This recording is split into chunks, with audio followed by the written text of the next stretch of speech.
السلام عليكم ورحمة الله وبركاته. ازيكم يا حبايبي؟ عاملين ايه؟ النهاردة ان شاء الله هيبقى يوم فيديو حلو قوي ليكم ان شاء الله.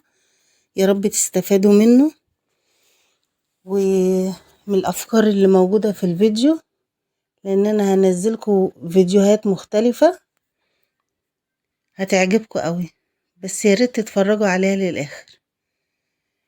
كده انا هبتدي يومي معاكم باذن الله. صحيت بقى يوم الجمعة كده الصبح، قلت اما ايه اقوم اغسل التوابل وال والبطرمانات علشان احط فيها المشتريات اللي انا جبتها من السوق. فابتديت بقى قلت اروق الدنيا حواليا الاول. استعنت بالله كده ونضفت البوتاجاز وغسلت البطرمانات الاول، ودي الحاجات بقى اللي انا اشتريتها من السوق. طبعا احنا عشان في منطقة شعبية الحاجات دي احنا بنشتريها من العطار. عايزة بقى تشتريها انت من السوبر ماركت دي حسب المنطقة اللي انت فيها يعني. ده كده انا بجيب الحاجات دي عندي، يعني على حسب ما تقضيني بقى، ممكن تقضيني شهر 15 يوم، اقل من كده اكتر من كده، دي حاجة يعني يعلمها ربنا يعني. بسيبها على ببركة ربنا يعني. جايبة بقى العدس العدس الاصفر والعدس بجبة والملوخية الناشفة وفريك وجميع انواع المكرونات والشعرية. ولقيت برضو العجوة المفرومة، عشان بقالي كتير ما عملتش قرص قلت اما اعملها. والورق الماجي والفانيليا والبيكنج باودر. وجبت شوية بهارات كده بقى، قلت ايه انا مش عايزة اشوف الاكياس في المطبخ دي خالص. قلت اما ارصها بقى في علب كده حتى يكون شكلها حلو في قلب المطبخ. انتوا عارفين ان انا مركبة المطبخ بتاعي رخام،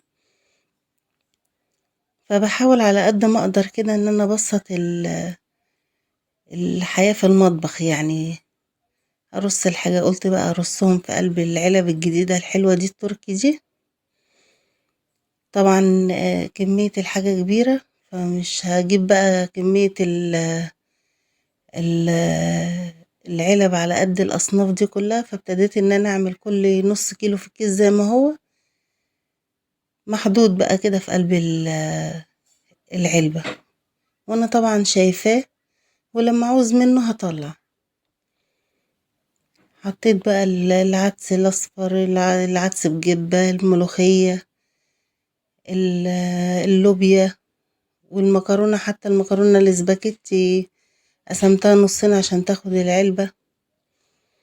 وقلت ايه يعني عشان اشوفها بقى قدام مني كده هو، ما تعبش بقى في التدوير في الحاجة وتبقى اكياس فوق بعضيها. حتى كان في والله جايبة شنطة رز كبيرة 6 كيلو، نسيت ان انا اوريها لكم وما لقيت لهاش انا اساسا بطرمان كبير كده ان انا احط لها فيه. بس النهاردة ان شاء الله الفيديو ده لو انت تابعتي لي الاخر صدقيني هتشوفي فيه حاجات جميلة قوي. ولو انت اول مرة تشوفي القناة بتاعتي، لو شفت الفيديو ده هتعرفي محتوى القناة بتاعي. من هتلاقي فيه عزايم، اكل عزايم حلوة قوي هيعجبك. لمناسبات تانية زي سبوع للمولود يعني، اللي هي الفتة وطريقة اللحمة اللي فيها والممبار. وهتلاقي توفير من كيلو لحمة تعملي لو عزومة صغيرة انت وجوزك مثلا وولادك، او ضيف داخل عليكي نفرين تاني، هتعرفي بالطريقة دي. لو انت اتبعتي الطريقة بتاعتي دي هتعجبك قوي.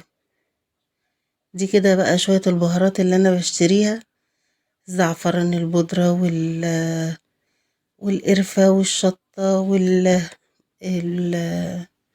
اللهم صل على النبي، حبهان البودر وقرفة ناعمة وقرفة عدان. هنا بقى بوريكم بعد ما رصيتها على الرف يعني شكلها مريح شوية عن الاكياس طبعا.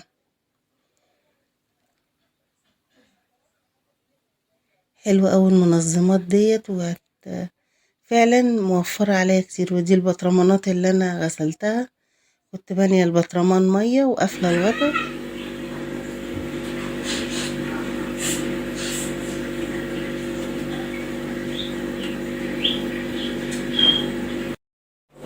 السلام عليكم ورحمة الله وبركاته. ان شاء الله النهاردة هعمل لكم ممبار محشي رز.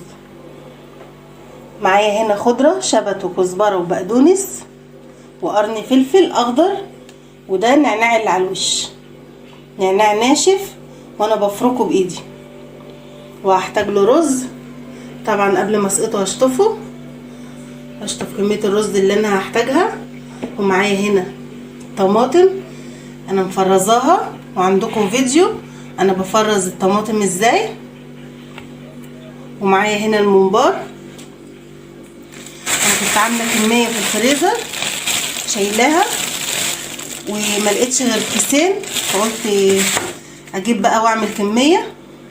ده الممبار اهو، انا جايباه مغسول من عند الراجل ومتنضف، ويعني بمسكه بس انا بشويه دقيق وبعصره ليمون. ما تحطيش خل، الخل بيثبت الزفاره في الممبار. اما اغسليه بدقيق وبملح، وتغسليه بالليمون. ومعايا البهارات ملح وفلفل، شويه قرفه، شويه شطه، شويه كمون. ومعايا هنا بصل بقى على قد ما بتحب، لان هو البصل الممبار يعني بصل، هو ده اللي بيديله التسكيره الحلوه في الحشو بتاعه. هرفعه على النار دلوقتي.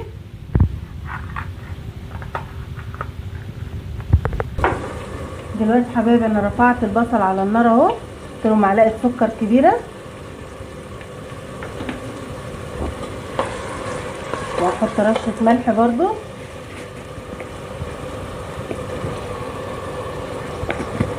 عشان يبقى الممبار بتاعي طعمه جميل كده. ومعايا هنا البصله وطماطم وورق لوري، وهحط فلفل اسود في السليم. بص البصله بقى، البصله انا مش هصفرها قوي، انا هخليها تبقى شفافه، لا منها نيه ولا متحمره قوي.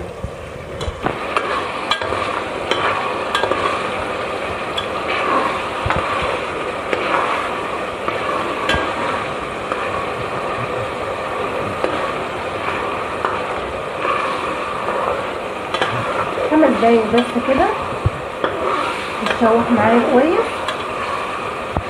عشان الريحه اللي في البصله تطلع والميه تنزل منها. دلوقتي بقى يا حبايبي كفايه على البصله كده. هنزل بقى بالصلصه اللي انا مسبكاها. حاجه لما بتكوني مجهزاها بتسعفك على طول في المطبخ. هنزل البهارات اللي انا قلتلك عليها، هسيبها بقى تتسبك، وما تتسبك اوريها. كده هي اتسبكت اهي،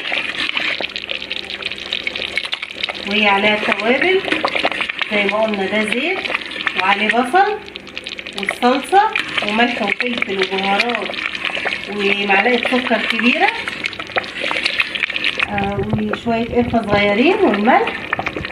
كده هي اتسبكت فيهم خلاص. هنشوف بقى هنعمل ايه تاني. كده انا هحط الصلصه على الرز. معيار الممبار للنص كيلو بياخد كيلو رز، نص كيلو الممبار بياخد كيلو رز. هحط هنا بقى الصلصه. طبعا انا غسلت الرز وصفيته.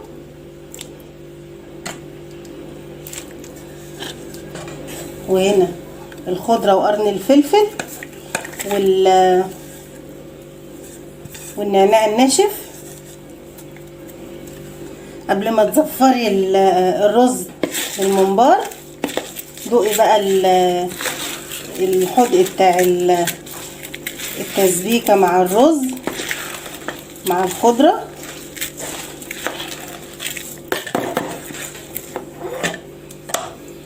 في ناس بتعمله ني في ني، براحتك، بس انا بحب لون صباع الممبار بيبقى من جوه محمر من الصلصه المتسبكه اللي انت حطاها، بيبقى لونه فاتح ومبيض لما بتعمليه ني في ني.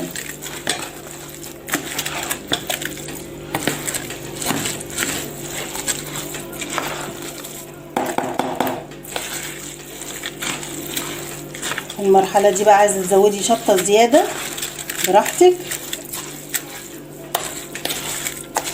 انا حطيت شطه،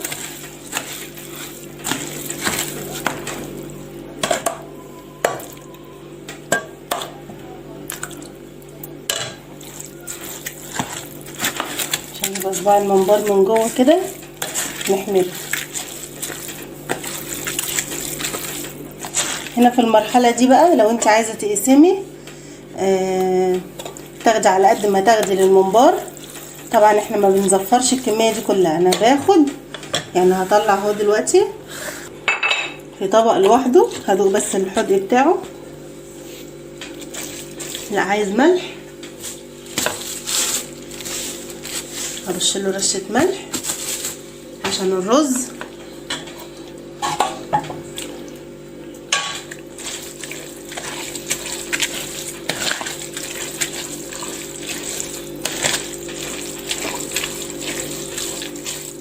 هاخد بقى شويه كده في الطبق عشان ما ازفرش الكميه كلها، بس كده. معايا هنا الممبار،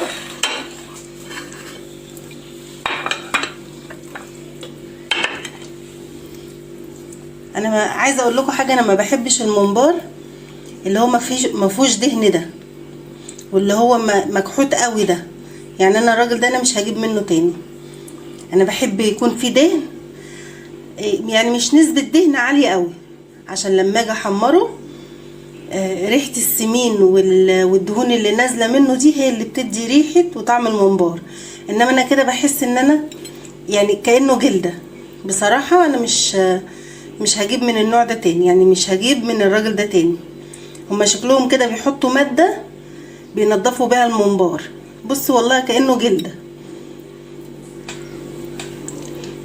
هنعمل ايه بقى؟ تفتحي الممبار كده، بسم الله، بسم الله الرحمن الرحيم،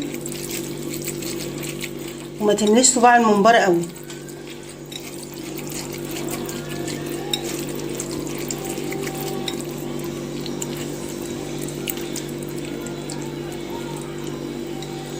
حاولي ما تمليش صباع الممبار قوي عشان ما يطرقعش منك. ما تقوليش ما الرز كتير واحط وهيستوي هتخسري صباع الممبار، هيتفتح منك، لا تطوليه بقى مليان ولا تطوليه فاضي، هتاكليه رز من الحله. بس كده. بص بقى صباع الممبار لونه محمر ازاي، هو ده اللي بيديك اللون الحلو للممبار.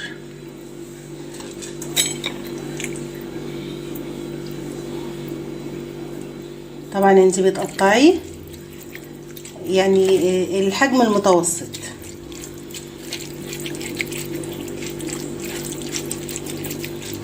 اعذروني بقى على ايدي، احنا كلنا في بيوتنا بنحشي الممبار بنفس الطريقه. توزعي كده وما تمليش قوي.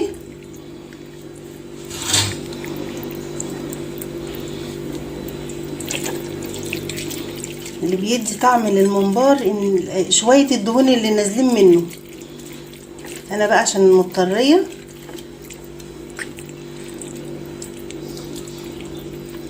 وعايزه اقولك ان انا بشيله في الفريزر ازاي، بسويه عادي خالص. طبعا لما بيجمد منك انت بتطلعيه يفك، بتروحي حاطه ميه مغليه على النار فيها بصلايه تاني وشويه ملح وشويه فلفل، وبتنزليه ياخد كام غلوه كده كانك لسه عاملاه كده اهو.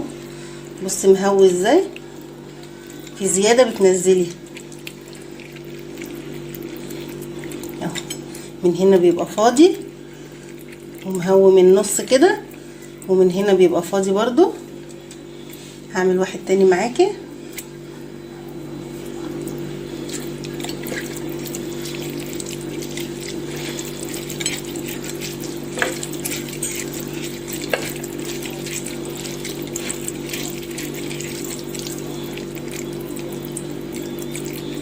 ده طلع مفتوح، ما يجراش حاجة. نحشي من الناحية التانية.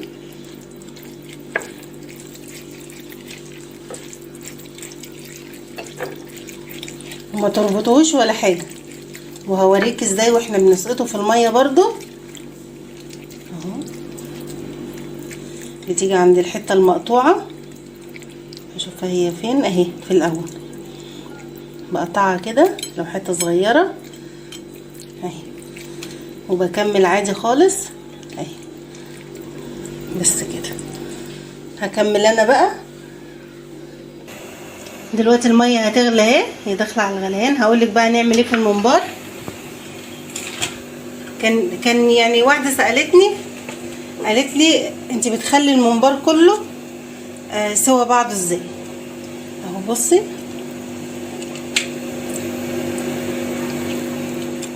عايزه صباع الممبار يبقى مفرود قدامك وانت بتسقطيه في قلب الميه المغليه، بتفردي صباع الممبار. عايزاه مدور، بتسقطيه بالطريقه دي، يعني بتسقطيه بالطريقه دي كده، هيروح قافل على كده.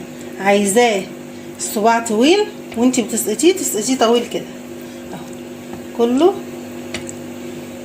تمسحي الرز خالص من على الممبار، تعملي بقى الحجم المناسب. انا عامله شويه صغيرين اهم، بصي عامله حبه صغيرين اهو.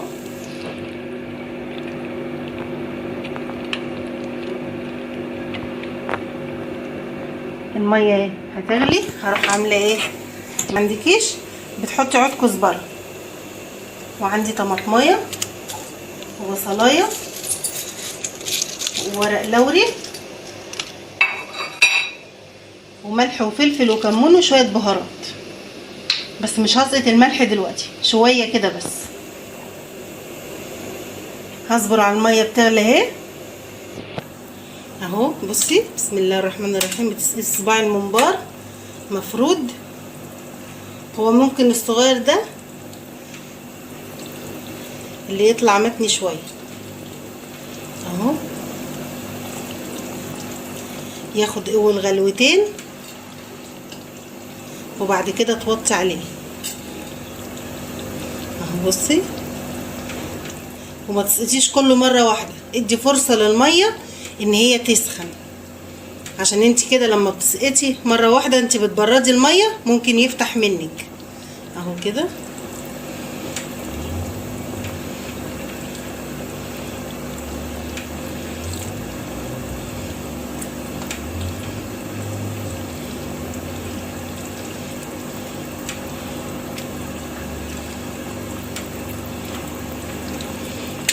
يعني شويه مدورين وشويه طوال بس كده. يغلي غلوتين الاول. بسم الله. بصي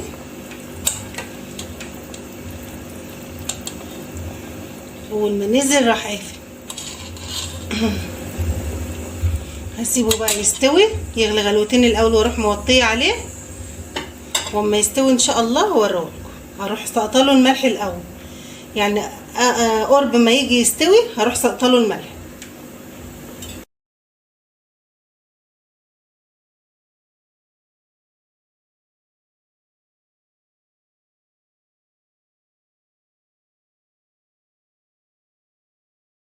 دلوقتي انا طلعته اهوت من بعد ما استوى. هعمل انا ايه بقى، هحط شويه زيت. انا قليت بطاطس دلوقتي ونشلتها من الطاسه. عندي ليا، هحط معلقه ليا عشان تدي بقى الريحه الحلوه بتاعت قلي الممبار زي اللي بنشتريه من بره. هحط المعلقه الليا دي مع الزيت. دلوقتي هسقطه. انت عايزه تعرفي ازاي انه استوى؟ قبل ما بتطلعيه بتروحي دايسه على حته صغيره كده وبتشوفي الرز، لو استوى خلاص على كده، من غير بقى ما بتنغزي صباع الممبار وتبوظيه. اهو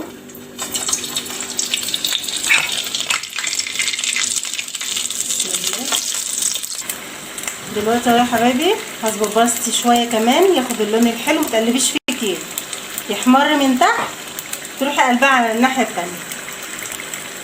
واهم حاجه وانتي بتحمريه ما يكونش فيه ميه، ويكون متهوي شويه كده، ما يكونش سخن اول ما تطلعيه من الحله، وما يكونش عليه رز، هو ده اللي بيخليه طرقع بعد الشر وحرقته وحشه. فاهو نضيف قدامك ولا مفتح ولا حاجه، صباع الممبار عامل زي كانه بتنجانيه. هصبر عليه بقى لما يحمر واروح مطلعه واوريه. دلوقتي حبايبي اهو طلعته من الطاسه. لو مش عايزه تحطي اللي انا حطيتها ليها عادي خالص في الزيت. لو عجبك بقى ما تنسنيش بالاشتراك في القناه وتفعلي الجرس عشان يوصلك كل جديد. السلام عليكم. السلام عليكم ورحمه الله وبركاته. النهارده ان شاء الله هنعمل تحدي مع كيلو اللحمه برضه، اهو زي ما هو زي ما جه من عند الراجل. هفتحه دلوقتي واشطفه، بس انا قلت اوريه لكم ان هو كيلو. هنعمل منه ايه ان شاء ربنا تعالى؟ هعمل منه بطاطس مبطنه وهوريكم تتعمل ازاي، وهعمل منه جلاش بس مش هاخد طبعا الكميه كلها، وهعمل مكرونه بشاميل، وهعمل بفتيك كداب. كل ده من كيلو اللحمه، كل ده من كيلو اللحمه. وانا عندي مفرزه كرنب، الصلصه بتاعته على النار، هعمل محشي كرنب جنبه. شوفي انت بقى اللي يناسبك ايه في بيتك وتطلعيه وتعمليه. ولو احتجت كمان ان انا اعمل حاجه بصلصه للغموس هعملها من كيلو اللحمه برضه، بس هنشوف مع بعض احنا هنصنف كيلو اللحمه ده ازاي، ويبقى تحدي برضه مع بعضينا. ومش هندخل بقى فيه بصل كتير، ومش هندخل بقسماط كتير، هنمشي واحده واحده مع بعض بكميات قليله.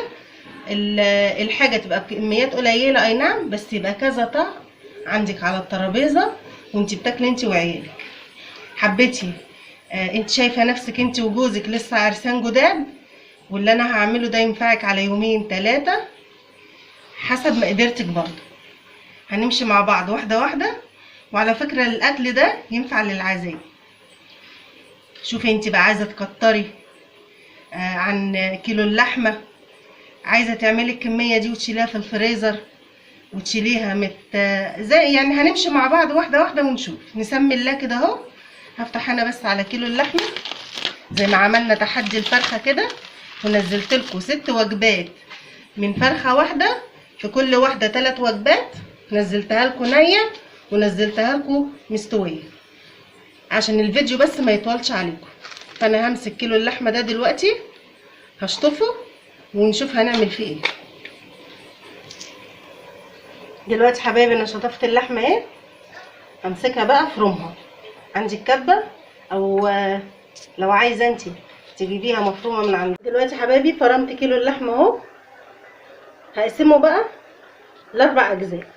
جزء لحمه مفرومه لصينيه البشاميل، جزء للبفتيك الكداب، والجزء ده هيبقى للسمبوسك وللبطاطس الليبي دي.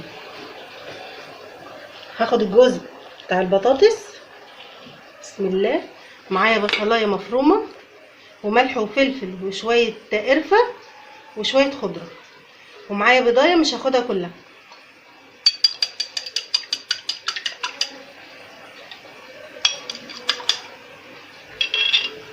بس كده. وهحتاج معلقه بقسماط صغيره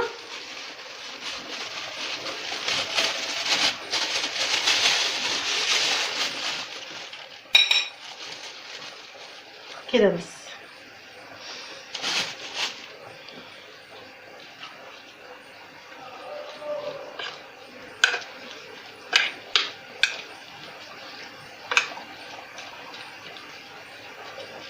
بصوا عقبال ما انا بخلص الحاجه بيكون الكرنب فك ازاي.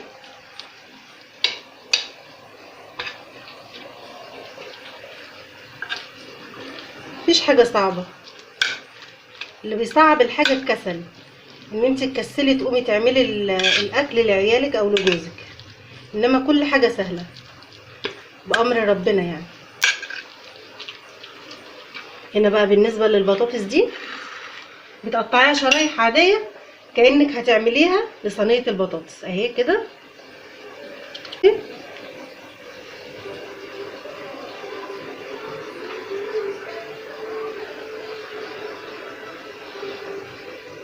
انا معلقه على المكرونه على النار للبشاميل، ومعلقه على الصلصه للمحشي.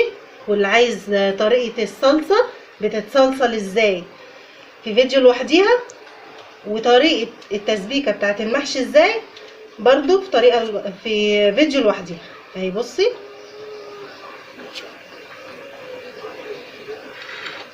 هنا بقى اتاكد بس عشان امشي معاكم واحده واحده.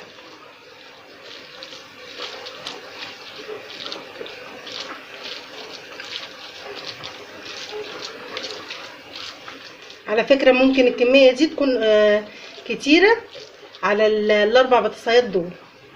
هنحشي مع بعض ونشوف كده.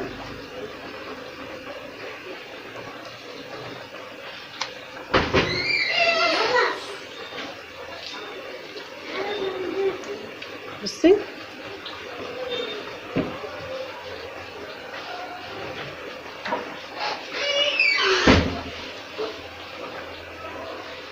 جميله بقى طريقه البطاطس دي، انا بعملها في العزايم على طول.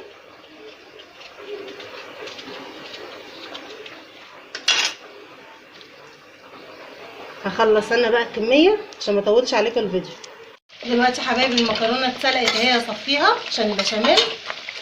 وهنا التسبيكه اهي.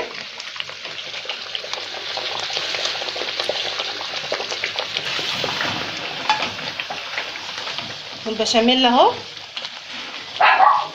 زبده وشويه زيت صغيره و3 معالق دقيق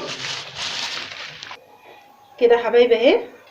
الاربع بطاطسيات حشيناهم اللحمه المفرومه، وهوريكم برضو طريقه عمايلهم ازاي. كده كميه اللحمه عملت هنا اهو الكميه بتاعه اللحمه المفرومه بتاعه العصاج بتاع البشاميل والسمبوسك مع بعض، لان دول بيتعملوا ببصل مع بعض. ودي بتاعه البفتيك الكداب هاخدها كده لوحديها. ملح وفلفل، مش هكتر.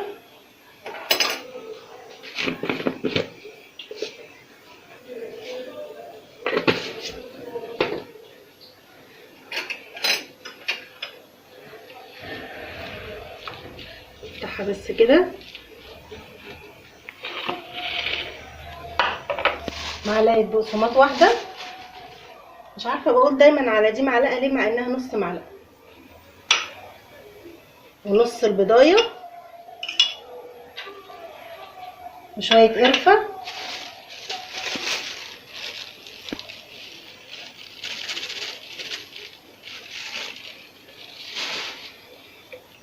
هقلبها بقى مع بعضيها كده. مش هحط لها بصل ولا حاجه. دلوقتي حبايبي هدهن ايدي زيت بقى، واشكل حته البفتيك على عشان التليفون بس محطوط على الشاحن.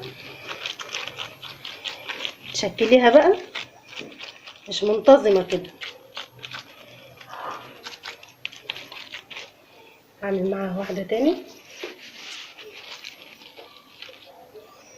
وهتسيبيها في الفريزر تتجمد شويه.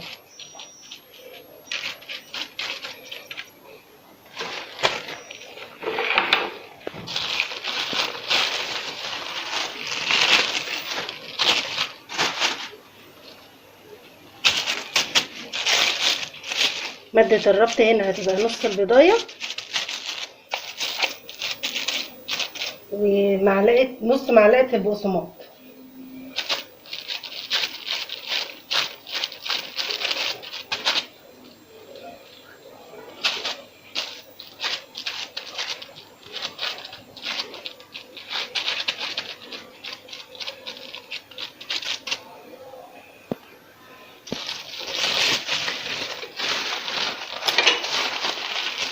نكمل الحته دي برضو.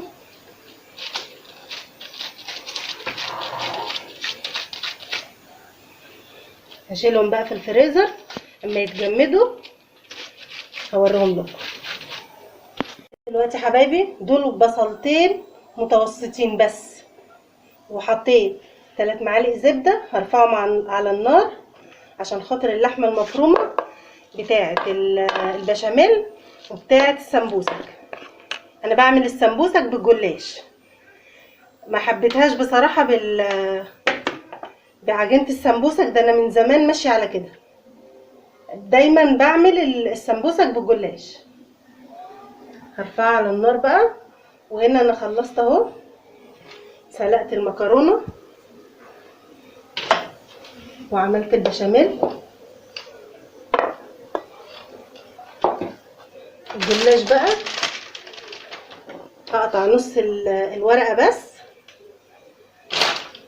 وهنا بعد ما اعصج اللحمه هشيل حبه واحط عليهم الفلفل الالوان دي، ده ربع فلفلايه من كل واحده، والطماطميه دي هحطها للعصاج بتاع اللحم واوريها لكم. دلوقتي حبايبي الكميه دي بتاعت السمبوسه وصينيه البشاميل هاخد شويه عشان انا قلت لكم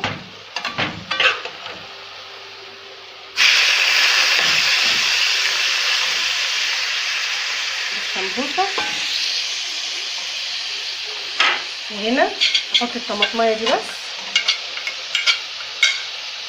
والفلفل الالوان، هيبقى هنا سمبوسه عشان اغير في الطعم، مش هحط هنا زي ما احط هنا. هسبكم بقى وانا بحشي السمبوسك هرجع لكم. دلوقتي حبايبي السمبوسك اهو، بعد ما قطعت الجلاش شرايح طويله هوريكي برضو انا بلفها ازاي.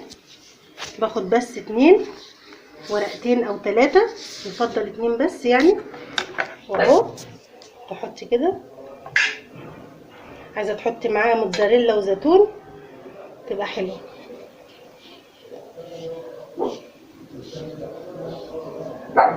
وهنا دي معلقه دقيق واحده بس عشان نربط بيها السمبوسه. هعمل واحده كمان، وانا وريتك البطاطس اهي. بس كده حطي كده، روحي ماسكاها عاملاها زي الظرف كده، وطول ما انت ماشيه كده ادي بس كده. بصي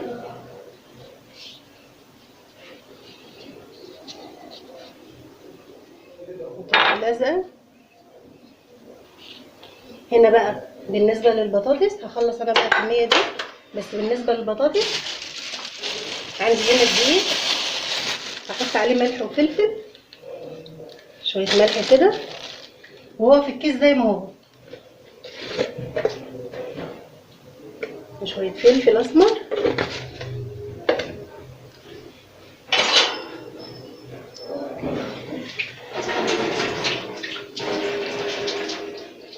هروح حاطه شويه ميه كده فيها نص البيضايه اللي احنا ما استخدمناهاش دي،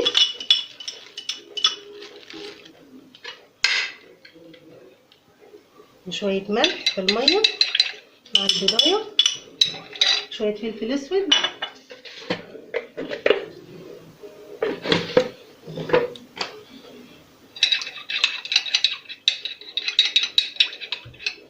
تعملي ايه بقى؟ تجيبي البطاطسايه تحطيها هنا في الميه، وبعدين تدخليها هنا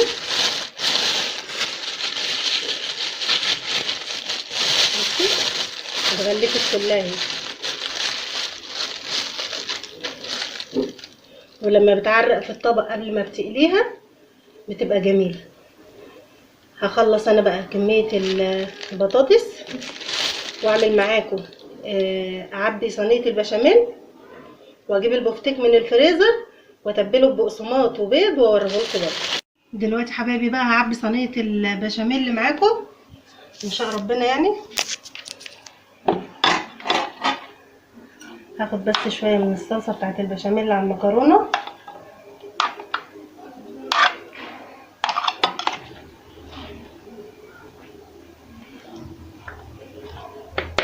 شويه بس في القاع كده.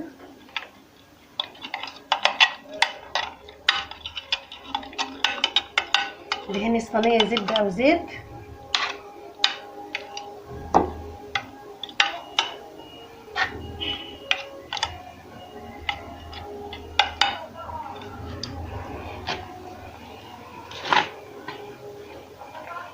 والله يا جماعه يعني مش شرط عشان ناكل ان احنا نعمل كميات كبيره.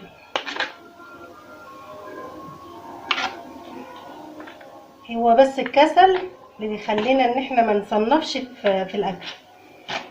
وبعدين انا بشوف فيديوهات بيقعدوا يعملوا من ربع كيلو معرفش ايه، ويزودوا بقى كميه البقسماط ويزودوا البطاطس المهروسه.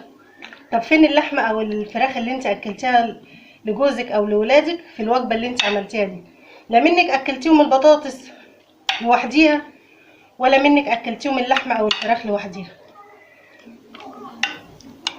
انا بعمل الفيديو ده يعني حتى لو الكميه قليله بس عيالك هيستطعم.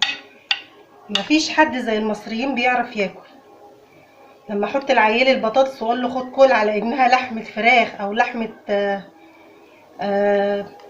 لحمه بقري او جاموسي او جملي ايا كان بقى، واقول له خد كل،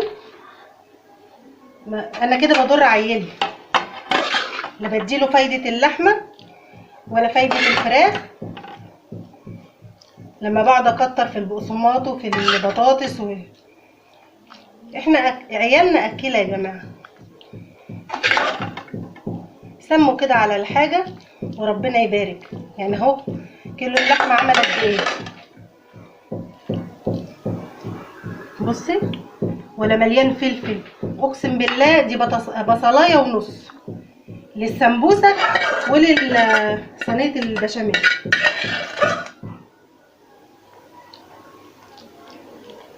بصي في الصينيه كلها كده هتلاقيها مليانه لحمه مفرومه.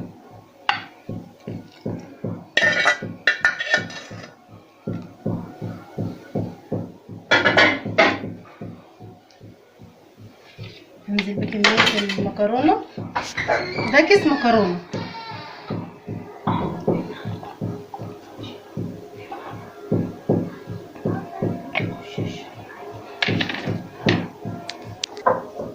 دلوقتي اهو هحط بقى البشاميل على الوش.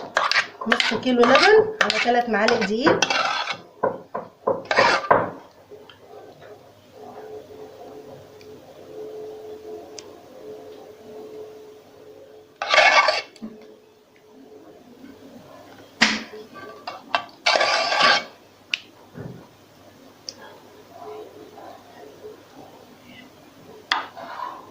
هحطها على وشها بقى البيضايه. عندك موتزاريلا حطي.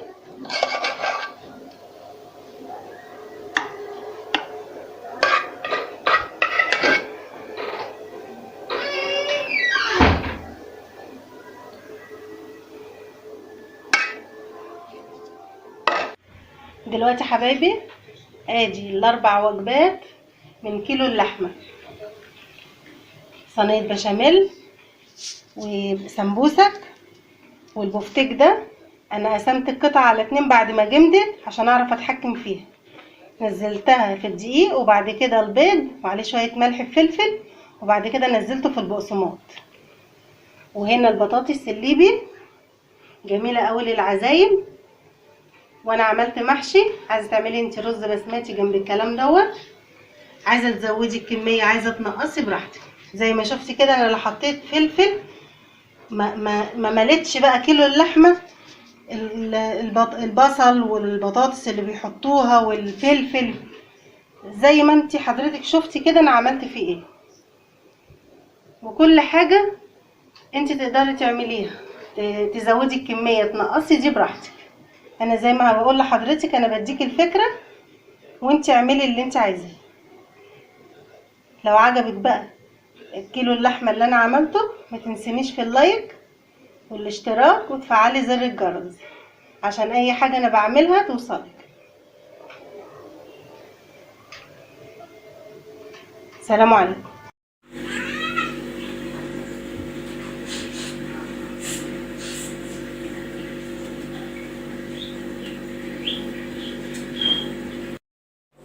السلام عليكم ورحمة الله وبركاته. ان شاء الله النهاردة هعمل لكم ممبار محشي رز.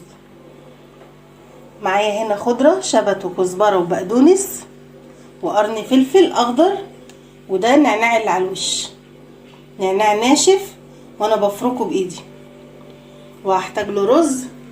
طبعا قبل ما اسقطه هشطف كمية الرز اللي انا هحتاجها. ومعايا هنا طماطم انا مفرزاها، وعندكم فيديو انا بفرز الطماطم ازاي. ومعايا هنا الممبار، انا كنت عامله كميه في الفريزر شايلاها وما لقيتش غير كيسين، فقلت اجيب بقى واعمل كميه. ده الممبار اهو، انا جايباه مغسول من عند الراجل ومتنضف، ويعني بمسكه بس انا بشويه دقيق وبعصره ليمون. ما تحطيش خل، الخل بيثبت الزفاره في الممبار. اما اغسليه بدقيق وبملح وتغسليه بالليمون. ومعايا البهارات ملح وفلفل، شويه قرفه، شويه شطه، شويه كمون. ومعايا هنا بصل بقى على قد ما بتحبي، لان هو البصل الممبار يعني بصل، هو ده اللي بيديله التسكيره الحلوه في الحشو بتاعه. هرفعه على النار دلوقتي.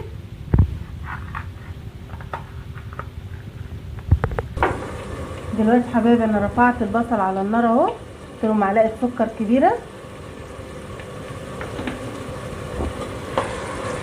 وهحط رشه ملح برضو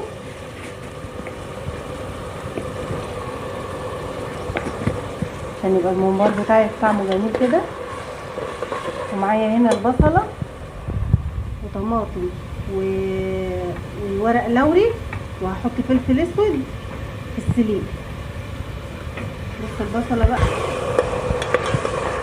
البصله انا مش هصفرها قوي، انا هخليها تبقى شفافه، لا منها نيه ولا متحمره قوي.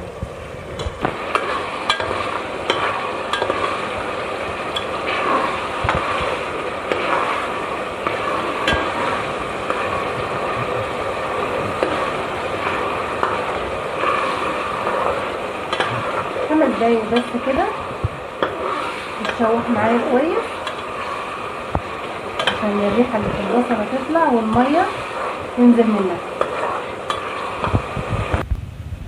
دلوقتي بقى يا حبايبي كفايه على البصله كده. هنزل بقى بالصلصه اللي انا مسبكاها. حاجه لما بتكوني مجهزاها بتسعفك على طول في المطبخ. هنزل البهارات اللي انا قلتلك عليها، هسيبها بقى تتسبك، وما تتسبك اوريها كده. هي اتسبكت اهي، وهي عليها توابل زي ما قلنا، ده زيت وعليه بصل والصلصه وملح وفلفل وبهارات ومعلقه سكر كبيره وشويه قرفه صغيرين والملح كده. هي اتسبكت فيهم خلاص. هنشوف بقى هنعمل ايه تاني. كده انا هحط الصلصه على الرز. معيار الممبار للنص كيلو بياخد كيلو رز، نص كيلو الممبار بياخد كيلو رز. هحط هنا بقى الصلصه. طبعا انا غسلت الرز وصفيته.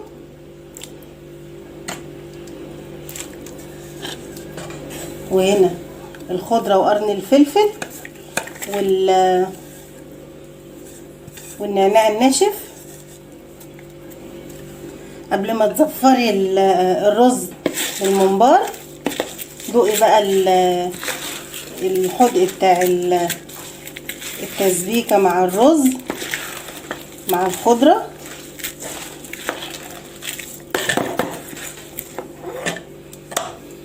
في ناس بتعمله ني في ني، براحتك. بس انا بحب لون صباع الممبار بيبقى من جوه محمر من الصلصه المتسبكه اللي انت حطاها، بيبقى لونه فاتح ومبيض لما بتعمليه ني في ني.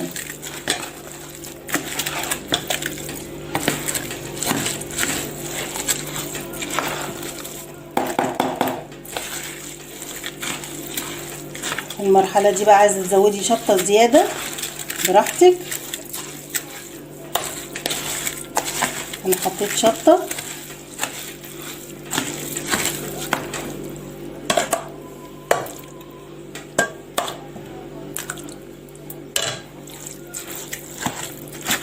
عشان يبقى صباع الممبار من جوه كده محمر. هنا في المرحله دي بقى لو انت عايزه تقسمي تاخدي على قد ما تاخدي للممبار. طبعا احنا ما بنزفرش الكميه دي كلها، انا باخد يعني هطلع اهو دلوقتي في طبق لوحده، هدوق بس الحدق بتاعه. لا عايز ملح هرش له رشه ملح عشان الرز.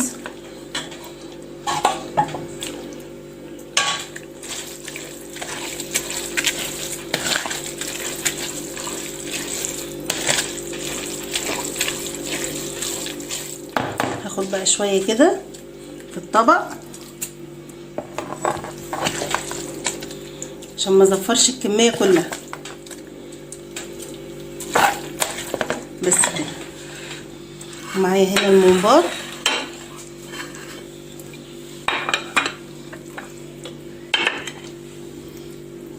انا عايزه اقول لكم حاجه، انا ما بحبش الممبار اللي هو ما فيهوش دهن ده، واللي هو مكحوت قوي ده.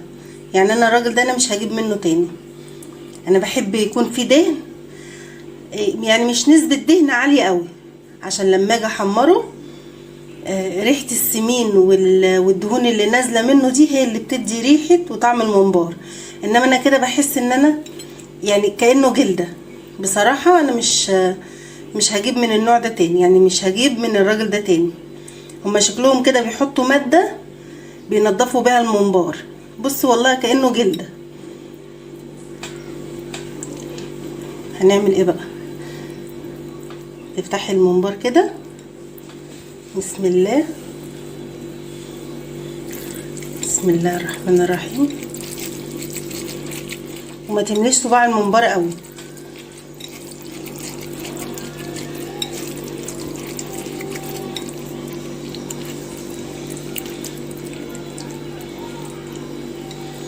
حاولي ما تمليش صباع الممبار قوي عشان ما يطرقعش منك.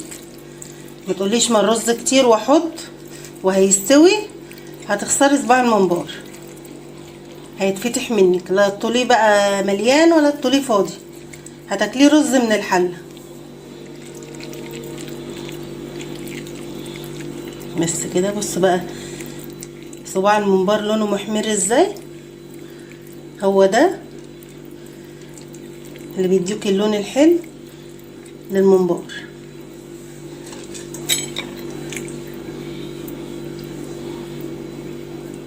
طبعا انت بتقطعيه يعني الحجم المتوسط.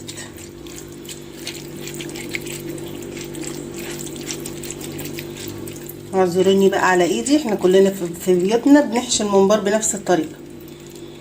توزعي كده وما تمليش قوي.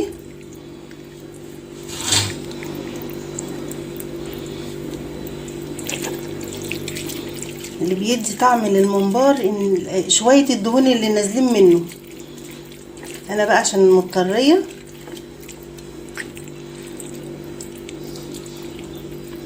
وعايزه اقولك ان انا بشيله في الفريزر ازاي، بسويه عادي خالص. طبعا لما بيجمد منك انت بتطلعيه يفك، بتروحي حاطه ميه مغليه على النار فيها بصلايه تاني وشويه ملح وشويه فلفل، وبتنزليه ياخد كام غلوه كده كانك لسه عاملاه كده اهو. بصي مهوي ازاي، في زياده بتنزليه اهو. من هنا بيبقى فاضي ومهوي من النص كده، ومن هنا بيبقى فاضي برضو. هعمل واحد تاني معاكي.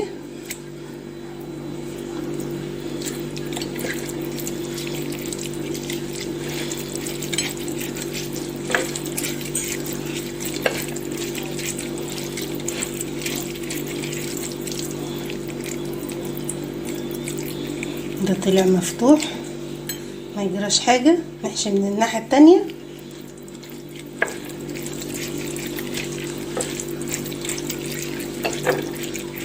وما تربطوش ولا حاجة، وهوريك ازاي واحنا بنسقطه في المية برضو. اهو بتيجي عند الحتة المقطوعة، اشوفها هي فين. اهي في الاول بقطعها كده لو حتة صغيرة اهي، وبكمل عادي خالص اهي. بس كده هكمل انا بقى. دلوقتي الميه هتغلى اهي، هي داخله على الغليان. هقولك بقى نعمل ايه في الممبار. كان يعني واحده سالتني، قالت لي انت بتخلي الممبار كله سوا بعضه ازاي. اهو بصي،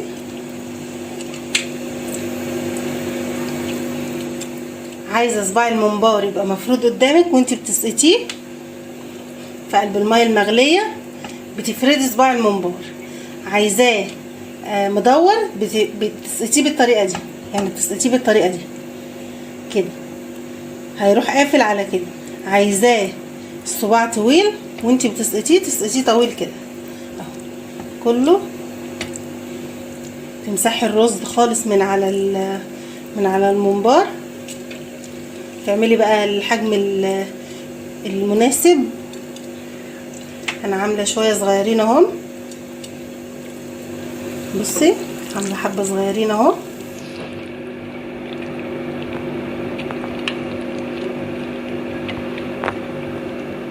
الميه اهي هتغلي، هروح عامله ايه.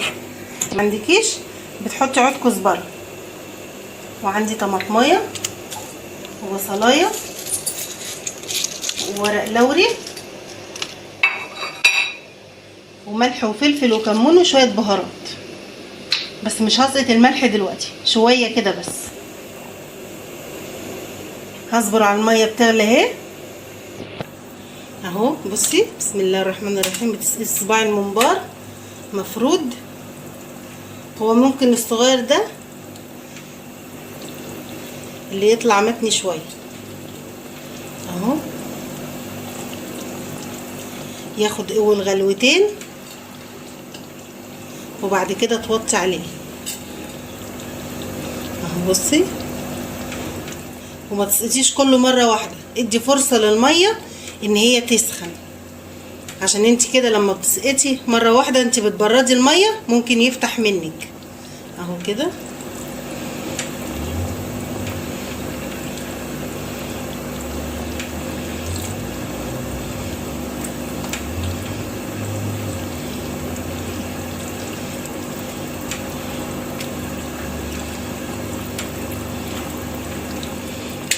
يعني شويه مدورين وشويه طوال بس كده. يغلي غلوتين الاول. بسم الله. بصي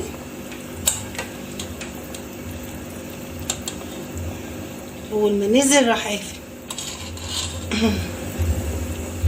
هسيبه بقى يستوي، يغلي غلوتين الاول واروح موطيه عليه، واما يستوي ان شاء الله هوريهولكم. هروح سقطله الملح الاول، يعني قرب ما يجي يستوي هروح سقطله الملح.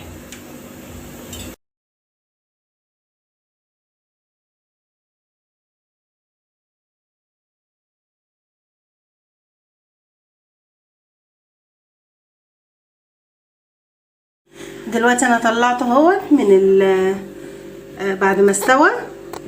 هعمل انا ايه بقى، هحط شويه زيت. انا قليت بطاطس دلوقتي ونشلتها من الطاسه.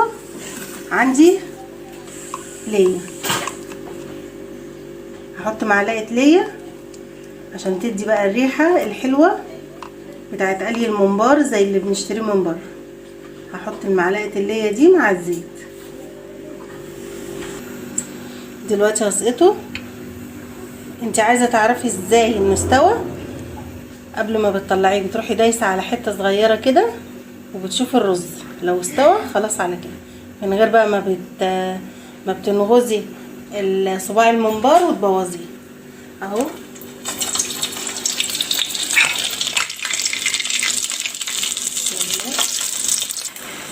دلوقتي اهو يا حبايبي هصبر بس شويه كمان ياخد اللون الحلو، متقلبيش فيه كتير، يحمر من تحت تروحي قلبها على الناحيه التانيه. واهم حاجه وانتي بتحمريه ما يكونش فيه ميه، ويكون متهوي شويه كده، ما يكونش سخن اول ما تطلعيه من الحله، وما يكونش عليه رز، هو ده اللي بيخليه طرقع بعد الشر وحرقته وحشه. فاهو نضيف قدامك ولا مفتح ولا حاجه، صباع الممبار عامل زي كانه بتنجانيه.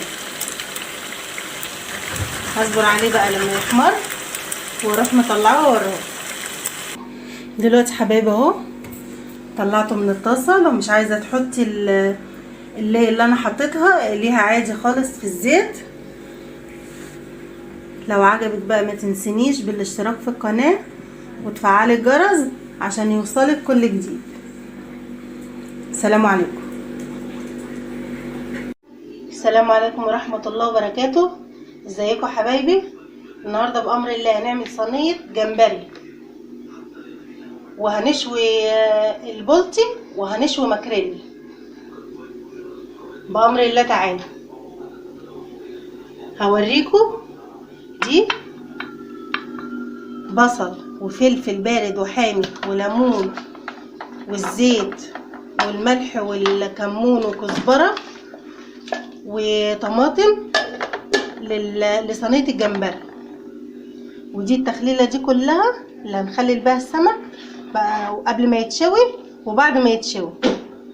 ليمون وفلفل وبصل وطماطم وتوم وشويه كزبره على شبت. وهنا اهو في بصل وطماطم وفلفل بارد وحامي وشويه كزبره متقطعين ورش عليهم ملح وكمون وكزبره. هنبتدي دلوقتي بامر الله في صينيه الجمبري. هنا زيت في الصينيه،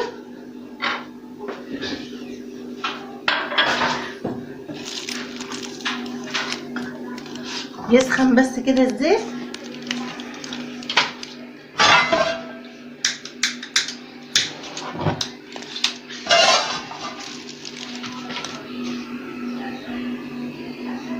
الطريقه دي بتاعت صينيه الجمبري دي انا اكلتها في اسكندريه من 8 سنين، ومن ساعتها وانا بعملها بالطريقه دي. بسم الله. اشوح الثوم والبصل بامر الله الاول،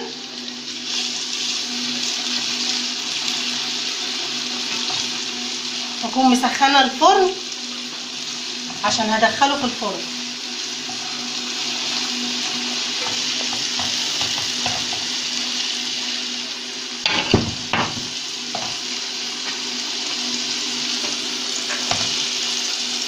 الجمبري ما بيحبش يا جماعه يتبل كتير، يعني ما احطلوش من تخليله السمك واقول انا كده بخلله او بحدقه، هيبقى طعمه زاعق كده ووحش.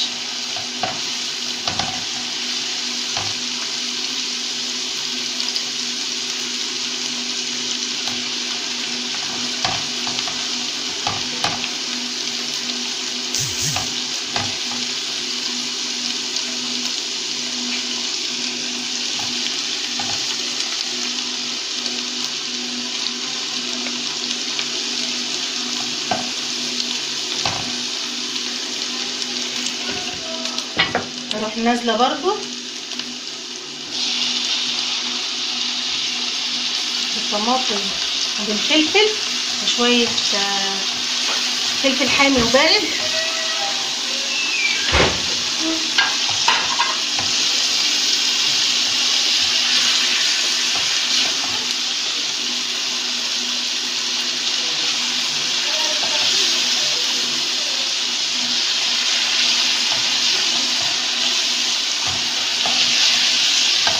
ليه انا بعمل كده الاول؟ عشان انا كده بنزل العصاره الاول بتاعه البصل والقوطه والتوابل كمان اهي، ملح وكزبره وكمون.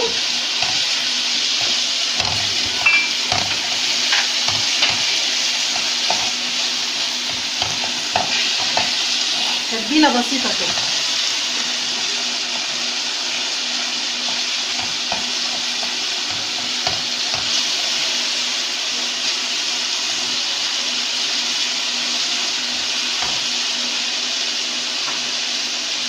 واروح نازله بالجمبري بامر ربنا.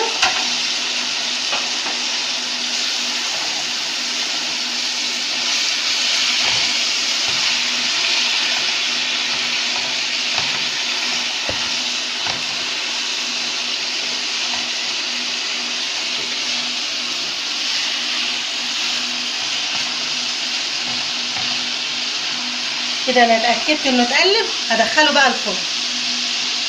هشيله بقى من على النار وادخله الفرن. انا مسخنه الفرن. وهنا بقى هضرب بقى الحاجات دي في الخلاط.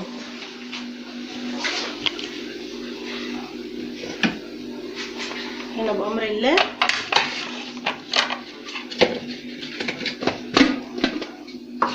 في الخلاط ده خل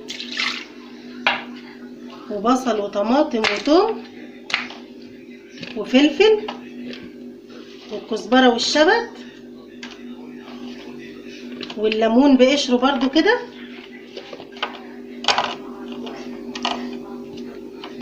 وهضربه في الخلاط، وما اضربه ارجع لكم. اهو يا حبايبي انا ضربت الحاجه في الخلاط. احط عليه بقى الشطه والكزبره والبهارات والملح، واكمل باقي ضرب وارجع لكم احنا بنخلل السمك. دلوقتي يا حبايبي ادي الماكريل، بحط من التخليله اللي احنا ضربناها مع بعض. حاطه في الصينيه شويه زيت من تحت،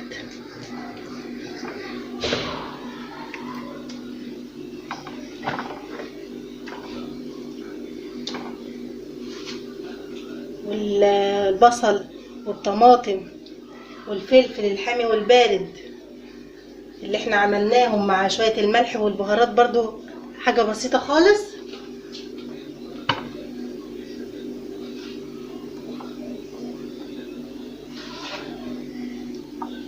كده ده هتخش الفرن. وهنا البلطي التخليله اهي اللي هيتشوي بامر ربنا.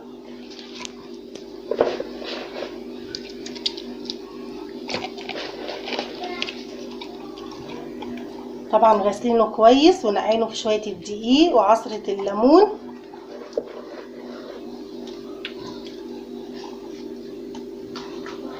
وشويه التخليله بقى اللي اتبقوا نحط عليهم ميه وخل. ليه؟ عشان لما يطلع من الشوي بامر الله هسقطه هنا. البلطي لما يطلع من الشوي هسقطه هنا، واحط له شويه ملح تاني لو عايز برضو. واشوفكم بقى وانا بشوي السمك. دلوقتي يا حبايبي الرز بتاع السمك احنا عملناه كتير مع بعض، بس برضو ادي البصل اهي ومعلقه السكر الكبيره وبهارات وملح وشويه كمون، واروح نازله عليهم بامر ربنا بالميه. السكر هيقفش منك، اول ما هيغلي هيفك اهو.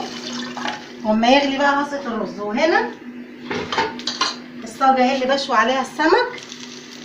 السمك انا بدرته بالرده وعليه رشه ملح.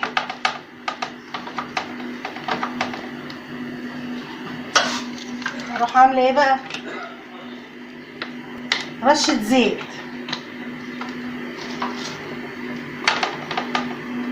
بسم الله. ومش هاجي جنبه بقى الا لما اتاكد انه استوى من الناحيه التانيه.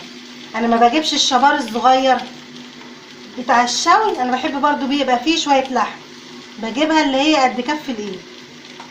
وارجع لكم بعد ما صينيه السمك طلعناها من الفرن اللي هي بتشوي في الفرن الماكريل، وده يتشوي ويكون الرز استوى. وعملت انا جنبه شويه سلطه وارجع لكم باذن الله. دلوقتي يا حبايبي بس لا تعوريني اهو، اروح ايه مقلباه كده عشان اتاكد ان الجنب من تحت استوى. هسيبه على جنب كده واحط البيض.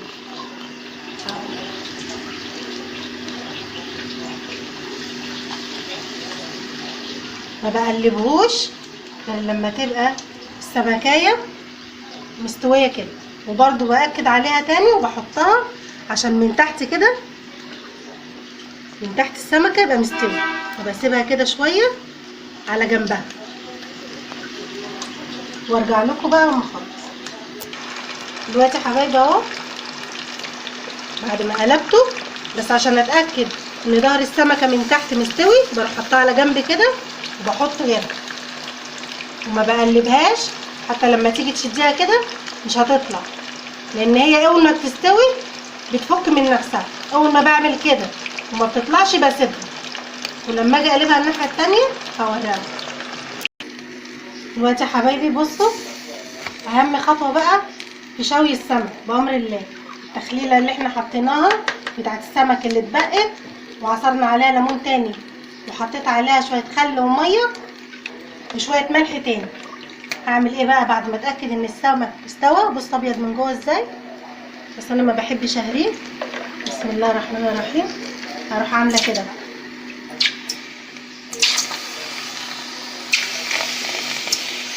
وهي على النار،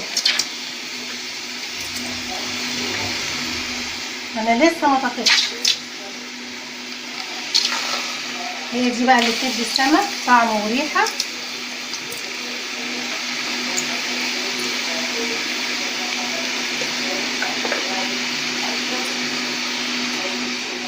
وهرجع لكم بقى وانا غارفه السمك. رجعت لكم يا حبايبي بامر ربنا. ادي السمك الماكريل بعد ما حطيته في الفرن استوى من تحت واحمر، رحت مشغله عليه الشوايه. وده البلطي المشوي، وده الجمبري اهوت. وبعمل بقى ايه، بقلي بطاطسيتين وبحطهم تحت الجمبري عشان العصير والميه المسكره الحلوه اللي هي نازله من تحويجه الجمبري، اللي عايز يغمسها بيغمسها. وعملت له شويه الرز اللي عملناه مع بعض كتير، وسلطه طحينه بالزبادي برضو، وبالهنا والشفا. ما تنسونيش بقى يا حبايبي في اللايك وتفعلوا الجرس وتشتركوا في القناه، وتفضلوا اتغدوا معانا.